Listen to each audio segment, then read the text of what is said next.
Hello everyone and welcome you all to Quick Solutions for All India Akash Test Series Medical 2020. Today I am going to take up the zoology part of the paper, which is text paper number 4, code CND in zoology. So let's get started with our very first question. Question number 136. The type of movement exhibited by male gametes and leukocytes in humans is respectively. Select the option that fills the blanks correctly. And we very well know that male gametes, that is sperms, they are flagellated. So, as these sperms are flagellated, they will exhibit which type of movement? Flagellar movement. Flagella is the propulsion equipment that pushes the sperms towards the ova. On the other hand, leukocytes exhibit amoeboid movement, which involves pseudopodia formation.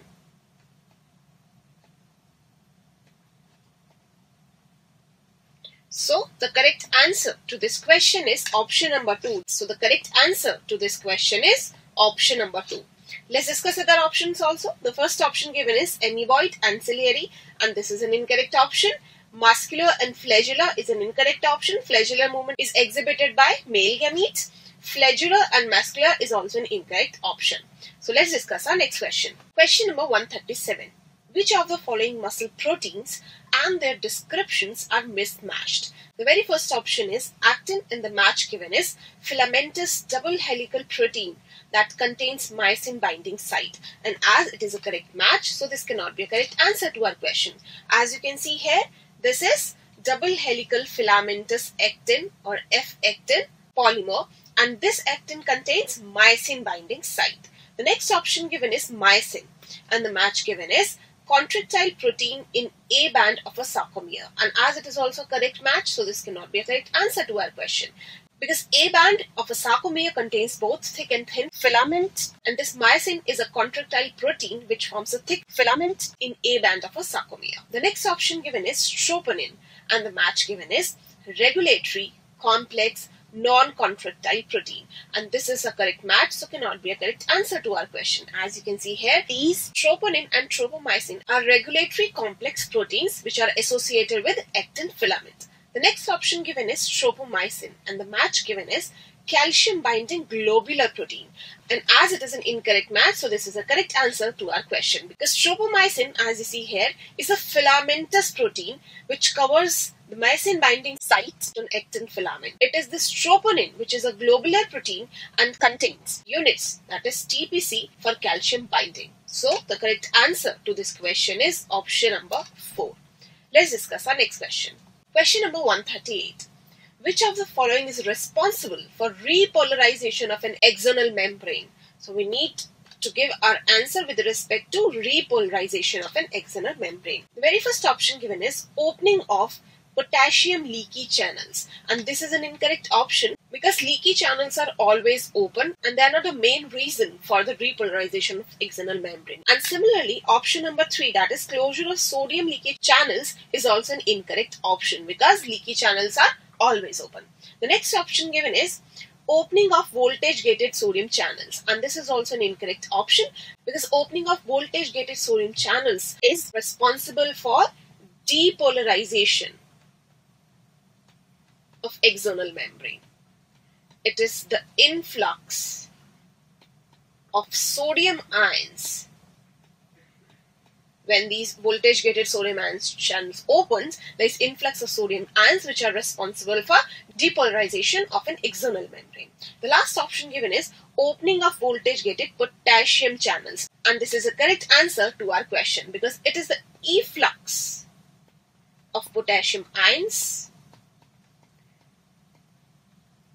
through these voltage gated potassium channels which are responsible for the repolarization of an axonal membrane. So the correct answer to this question is option number 4.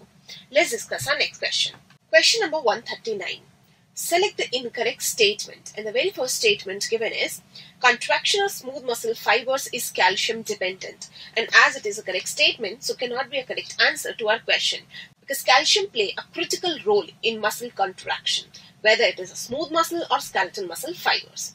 The next statement given is visceral muscle fibers contract in response to nerve impulses and hormones, and as it is also a correct statement, so cannot be a correct answer to our question.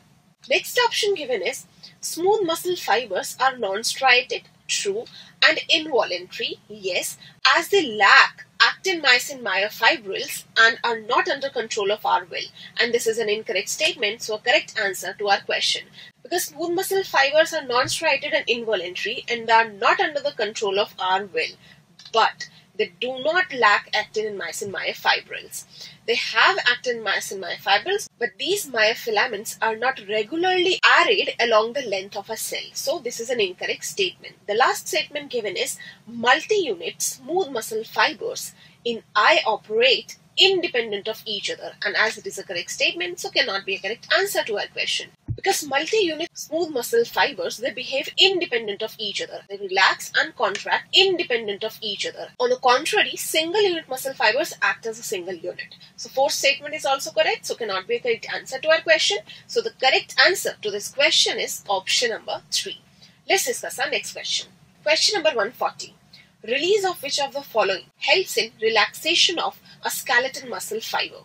And the very first option given is calcium. And this cannot be a correct answer because the release of calcium helps in relaxation of skeletal muscle fibers. Option number 2 is acetylcholine. This is an incorrect option because the release of acetylcholine at the synaptic cleft is responsible for the contraction of associated skeletal muscle fiber.